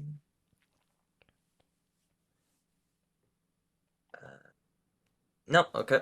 That'll be my turn. Alrighty. And with that, the other big boy apparates back in. Over Of course it here. does. Over here now. It's beginning to just kind of shift around you. And it is going to attack you because you have been the biggest threat thus far. No, I haven't. I haven't done shit. Hey, Have you attacked? big thing bad. Yeah, biggest physically, of course. Yeah, that's a 19. Oh yeah, it hits. So you take 9 points of. Actually, wait. Is that right? Is it 9 or is it 10? Yep, 9 points of piercing damage. Okay, so that's gonna knock me out of wild shape, and I'm not gonna use my relentless endurance to stay in it. Okay, so you are now So I'm knocked, gonna. and right. any damage will carry over. Okay, so I'm gonna take 5 points in Volstagg form. 5 points of Volstagg form. All right, and it is going to hit you with a DC. Not a DC. I'm not gonna tell you the DC. Oh yeah, it's 11 because you passed barely last time. A con saving. So, question: Yes. do I take the poison damage still in bear form, or The bite itself bites and then it knocks you in and then it releases its poison into Volstagg. fuck? Okay. Oh, I was no. thinking for a second there nobody was gonna fail. All right, so you were going to take. Oh, shit! Hold on, please don't. Oh, Ooh, no. That's 19 points All right, I'm gonna activate Relentless Endurance. That's 19 points of poison damage. And ooh, yikes. Okay. But you go Relentless Endurance. Right. Okay. Oh, that's significant actually. Okay. Okay, you unleash Relentless Endurance and drop down to 0. The poison begins to pulse through you, and this time you can't resist. You feel like you're in a weakened state after being knocked back into Volstagg form, and the poison just rears through you. Your eyes go white. You actually do pass out, but you feel your orcish heritage kind of fill through you, and you kind of blink and wake back up. You are prone. You have been knocked prone due to that because you did technically drop to 0, but you dropped to 1 instead. And so that is the end of its turn, and it is now your turn. It didn't disappear? It did not, because it appeared at the beginning.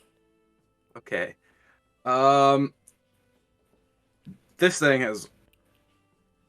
Is it an action to get up? It takes half your movement. Oh, okay, so I'm gonna stand up. Okay. I'm gonna look at this fucking thing. And I'm gonna summon a lightning bolt straight to its face. Is this called lightning? This is called lightning.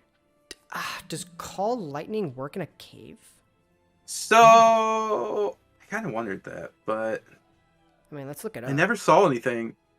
I know if I'm outdoors in stormy conditions, I get a boost. I mean, it says it summons a storm cloud, so I'm assuming the lightning's coming from that storm cloud, so I think it might work. You can cast it indoors or in caves. However, you need to have a room that the ceiling is at least 110 feet tall and 120 feet wide.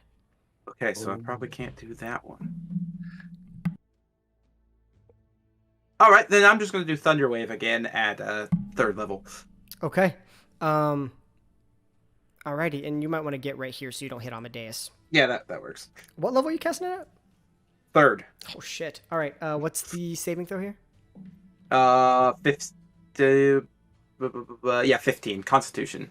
15 con. That saves. So it'll take, I believe, half, and it is not pushed. Yes. And it is not pushed, okay. Alright.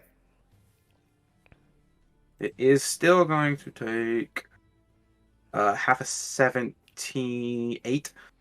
Oh, shit. How do you want to end this creature's life?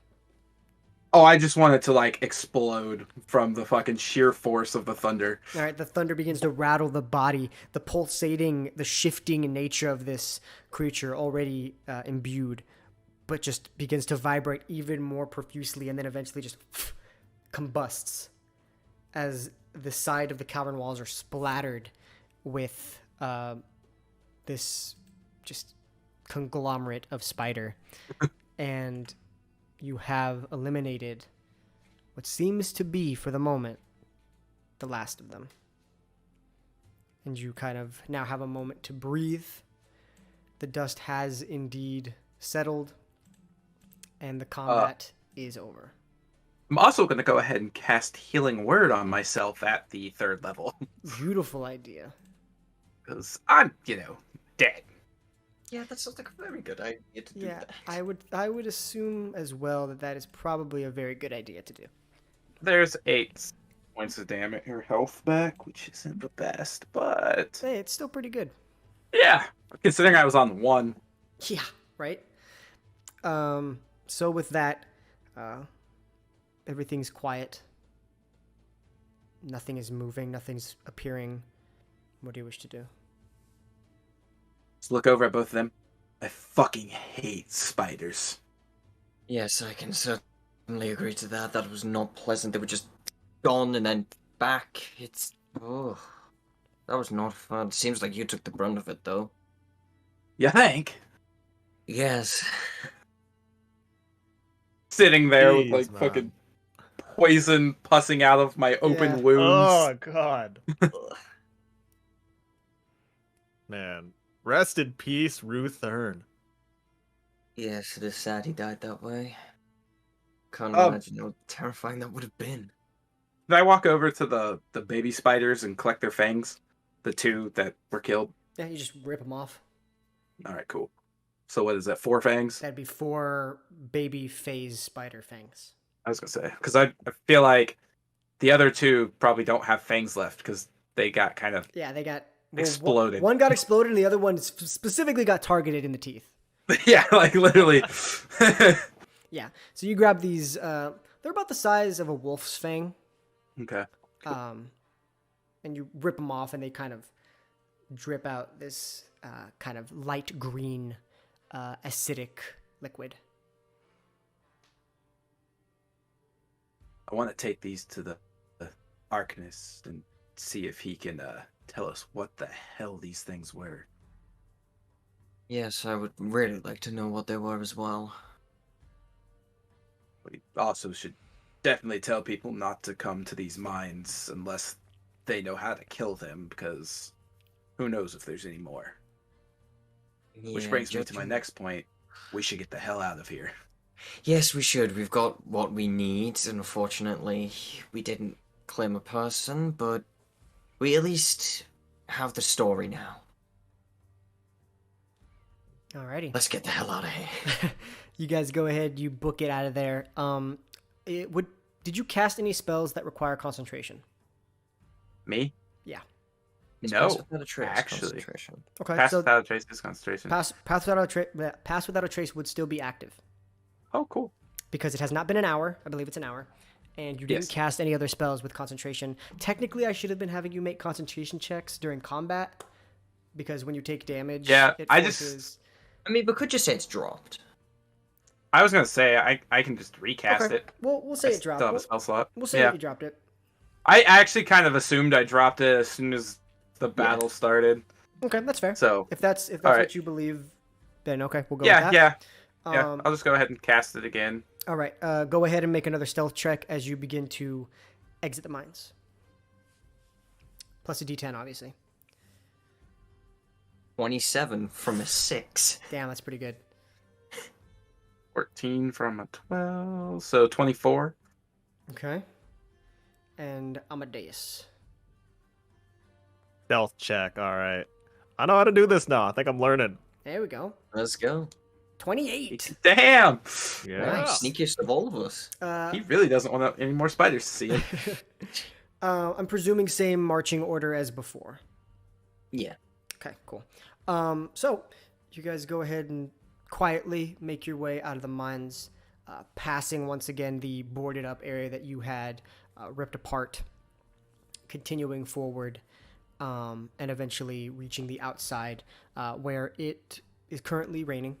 It has moved from a light drizzle to a moderate rain, and you are now presented with the outside world. Thank God. Well, at least we can all see now. Is it daytime, nighttime? I mean, you were only, we'll say that just traveling and being careful, you were moving at a slower pace. You were probably in there for a total of an hour. Yeah. Combat didn't last very long. Burning up the stuff and, looking at everything that you were investigating. So it would probably be mid-afternoon at this point. So we can get back in the wagon and make some headway back towards the city? Yeah, precisely.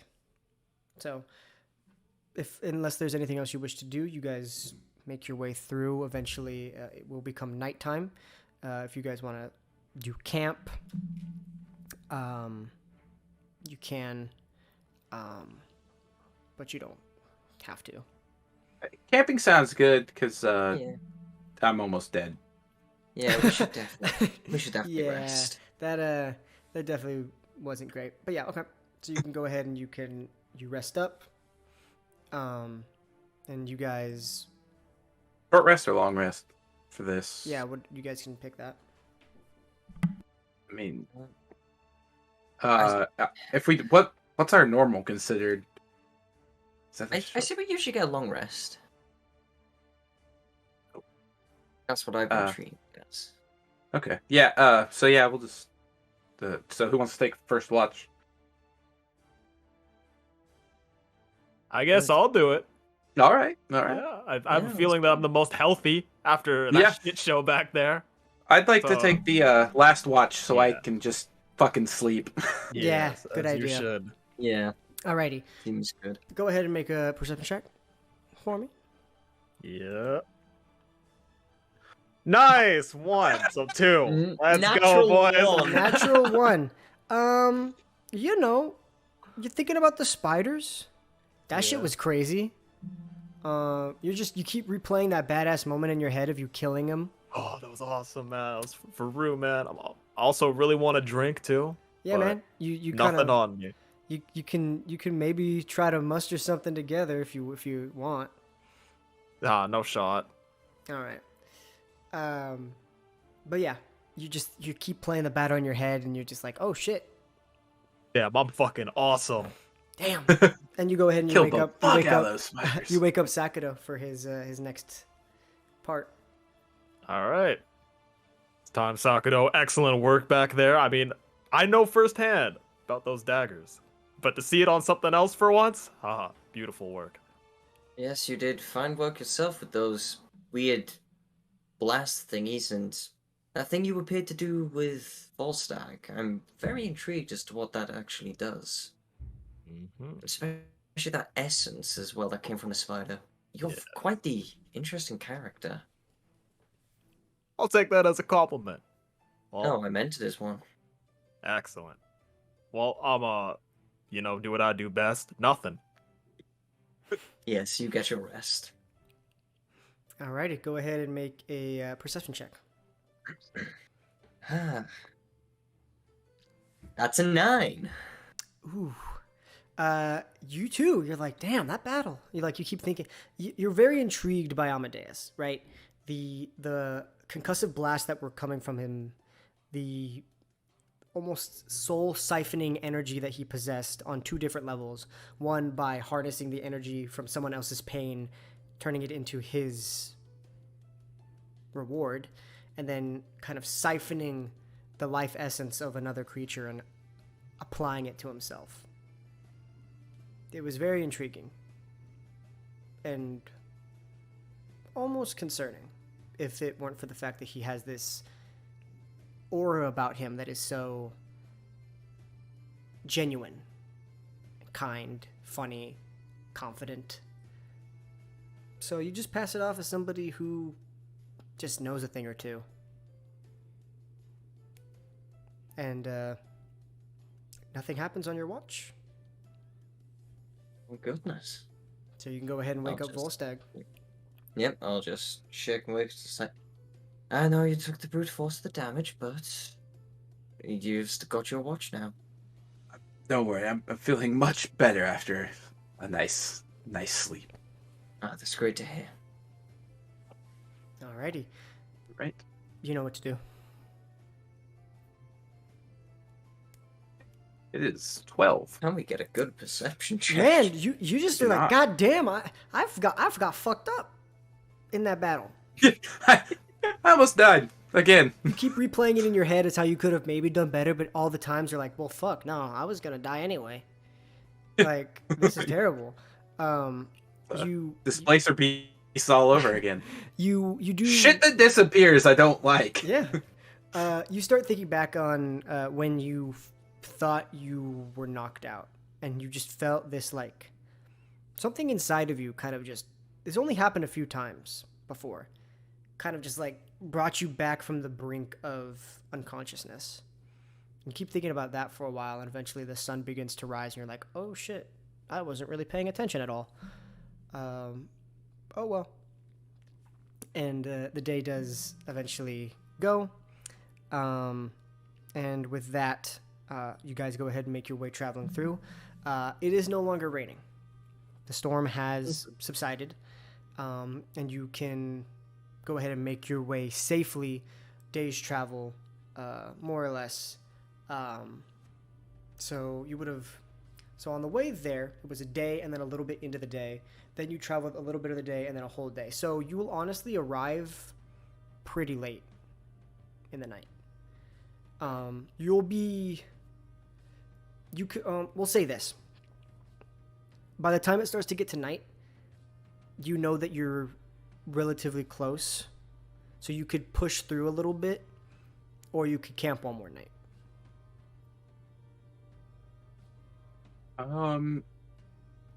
If we push through, do you guys think there'd be a hotel or something we could stay at? An inn?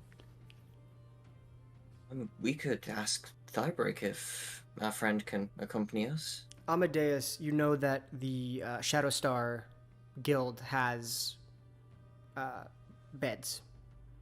They have barracks for people to stay in. Ah, excellent. So let's do it up. Do they have drinks though? Of Main course. question. All right, let's do it up. All right, that works for me. Okay, so you guys gonna Yeah. push through the night? Yeah. Yeah. Okay, I need all of you to make a Constitution saving throw to fight the forces exerting on your body, whether it be exhaustion from the battle, just sleep deprivation in general, or any other underlying factors. That 18. Okay, 18. All right, Amadeus and Sakado, you both suffer a point of exhaustion. Just trekking through the night is a bit tedious and tiring for you. You both would have rather... You wanted to party, but it's like the battle compiled with the travel, it just wears you down. So you both have a point of exhaustion, which has some consequences to it, but by the time you get to town, it shouldn't be an issue. You're just going to sleep again. But eventually you do arrive back in Snowcaster. You arrive back at the Shadow Star Adventuring Guild, and you can see people are, drinking, talking. You can see Creed kind of at the counter with his book, who looks up and sees you guys and says, "Well, look, the fucking son of a bitch is back. Why you doing?" And you're like, "Oh, you look fucked up." I just walk up to him and slam pocket watch down on the counter. What? I ain't got time for this shit. Read it. Get it though? It's a funny joke, huh? It's a pocket watch. Okay, Just- so I'll fucking shut the fuck up. There, kind of. Okay, all right, okay. Look, man, it's a tough crowd out here. I understand. Why do you think I didn't become a comedian? Give me the Sakado's goddamn. just stifling laughter in the back. Give me the fucking watch. All right, what is this? I said read it. Fucking jackass. All right, fine. Oh shit. Ooh, he's dead, isn't he? Yeah. Ooh, that's quite unfortunate. Well, hey, a deal's a deal. Let me go ahead and muster up your reward, and I'll get this to the family. That's ooh man, that's gonna be a tough conversation. All right. He goes ahead and he walks back. Comes back with these 3 pouches. I assumed you wanted it separate, so I bagged them separate. Here you go. 50 gold each. So you can go ahead and add 50 gold to your inventory. And he hands it to you and he says, "Damn, unfortunate that we had to lose someone, but you can't save them all." Those miners know that the mines are infested with spiders. I'm sure there's a lot of shit in those mines, man. The underground ain't no joke. But That's true. what do you, spider? Like, I mean, you just kill a spider real quick. They're that big. I hold up the fangs. Fuck. Those were just from the babies. Yeah, I'll put in a word. That's probably best. Yeah, that shit needs to get shut the fuck down real quick. Yeah, I'll put in I'll send a fucking carrier pigeon right away. Okay. Right. Amadeus, how did these fine gentlemen treat you on your travels? They were excellent, as they proved, in this very same place. That's good to hear. And how did you fare in your battle against arthropods? My god, man, I fucking hate spiders, and you know this. That's true. You know this damn good and well. I mean, if those were just the babies, fuck me. I don't even want to know what the other ones look like. About the size of a bear. Well, We had one for scale. There go my fucking nightmares. Yeah. All right, cool. I'm gonna have bad dreams tonight. Thank you for that. Really, thank you. Right then. Anytime. Do you guys need a place to stay? You need a drink or two? What's the deal? A few drinks and a place to stay would be nice. Oh, good. You can go sort that out with the bartender. Barracks are first come, first serve. So if you got an open one, take it. Go to bed. Wake up. Bada bing, bada boom. You're done. Can't believe I fucking said that. Anyway, he goes and he collects your paper, throws it away. It's done. You guys can go ahead and grab drinks. Go ahead and grab barracks. There are a couple still open. So yeah, is that what you guys end up doing? Yep. Yeah, man. Alrighty, you guys go ahead, grab drinks, bed down for the night, begin to sleep, and that's where we're gonna end this episode. Awesome. Definitely a longer one. Didn't think it was gonna go that long, but definitely a good one. We got some things in the works, guys, so stay tuned for that. Hopefully things pan out well. I think it went pretty well for what we've been working on. There are a couple hiccups, but that's what happens when you do it for the first time. You got to figure stuff out. But yeah, thank you guys for watching. Thank you guys for being here. Once again, big shout out to special guest Renny for being here. Fucking Thank you. kicking ass as always. Well, yeah. It's been great so far. Oh my god. Go send Go the love. 50%. 50%. He's got it. Yeah. All the links will be down below. Support everybody. We got a great community around here. But yeah, that's going to do it from us. You guys, we love you. Stay safe out there. Enjoy your squirt sticks, and we will see you guys next time. Peace out. Peace. See ya.